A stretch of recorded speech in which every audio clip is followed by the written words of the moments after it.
Quand la nuit tombe et que les ombres grandissent, l'obscurité peut devenir notre plus grand cauchemar. Les bruits étranges, les murmures inquiétants, ils peuvent tous sembler provenir d'un autre monde. Et si quelqu'un murmurait votre nom la nuit, mais qu'il n'y avait personne dans la pièce? C'est une histoire terrifiante qui vous fera frissonner d'effroi, mais restez bien accrochés, car nous allons plonger dans le mystère de cette sinistre expérience. Laissez-moi vous présenter les principaux personnages de cette histoire. Tout d'abord, il y a moi, un écrivain avide d'histoires effrayantes et toujours à la recherche d'une nouvelle aventure. Je suis curieux et intrépide, mais je dois avouer que cette fois-ci, ma témérité a été mise à rude épreuve. Ensuite, il y a mon appartement, un petit cocon chaleureux où je me sens en sécurité, du moins je le croyais. Tout a commencé il y a quelques semaines. Une nuit, alors que je m'apprêtais à m'endormir paisiblement, j'ai entendu un murmure à peine perceptible. Mon nom était prononcé avec une voix étrange et inconnue. J'ai sursauté, regardant autour de moi pour essayer de comprendre d'où venait ce son. Mais il n'y avait personne dans la pièce. Évidemment, j'ai pensé que c'était mon imagination qui me jouait des tours. Après tout, les histoires que j'écris peuvent facilement se faufiler dans ma réalité. J'ai essayé de me rendormir, mais le murmure est revenu, persistant et de plus en plus fort. « Qui est là ?» ai-je demandé d'une voix tremblante. Mais il n'y avait toujours personne. J'ai allumé la lumière, regardant chaque coin de la pièce, mais rien.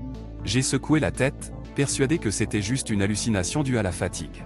Mais chaque nuit, le murmure revenait, insidieux et dérangeant. Le sommeil est devenu un luxe que je ne pouvais plus me permettre. Les cernes sous mes yeux se sont creusées, et ma santé mentale a commencé à vaciller. J'ai cherché de l'aide, consulté des spécialistes, mais personne ne pouvait expliquer ce phénomène étrange. Certains m'ont dit que c'était peut-être un esprit, d'autres ont suggéré que c'était moi qui me jouais des tours. Mais je savais au fond de moi que ce n'était ni l'un ni l'autre. J'ai décidé de mener ma propre enquête. J'ai fouillé dans les archives, cherchant des histoires similaires, des légendes urbaines, tout ce qui pourrait me donner des réponses. Et c'est là que j'ai découvert l'histoire d'une femme qui avait vécu la même chose que moi il y a des années de cela.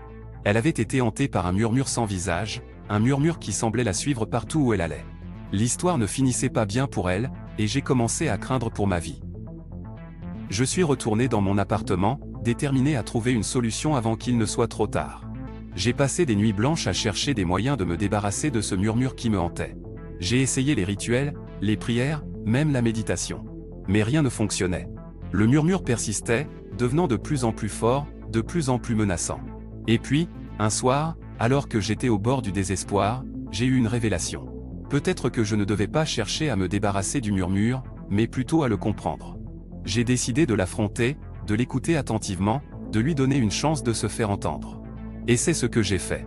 Assis dans le noir, j'ai attendu que le murmure commence. Pourquoi, ai-je demandé, presque à genoux devant cette entité invisible.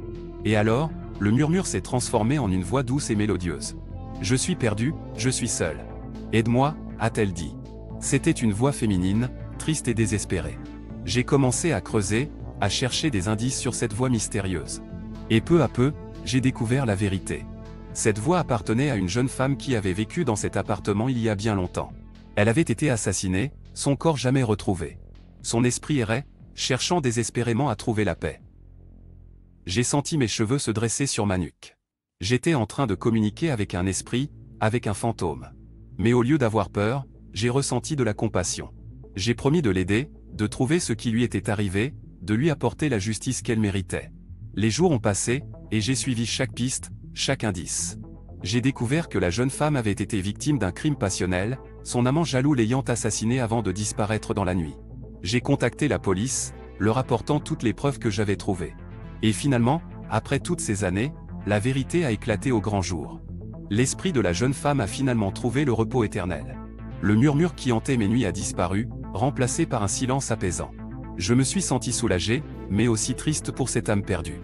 J'ai rendu visite à sa tombe, lui offrant des fleurs en signe de respect et de gratitude. Depuis cette expérience terrifiante, j'ai appris que parfois, la peur ne vient pas seulement des ténèbres, mais aussi de notre propre ignorance. Il y a des mystères qui nous entourent, des histoires non résolues qui attendent d'être entendues. Et parfois, il suffit d'écouter attentivement pour trouver la vérité. Alors, la prochaine fois que vous entendez un murmure dans la nuit, n'ayez pas peur. Prenez le temps de comprendre, d'explorer les mystères qui vous entourent.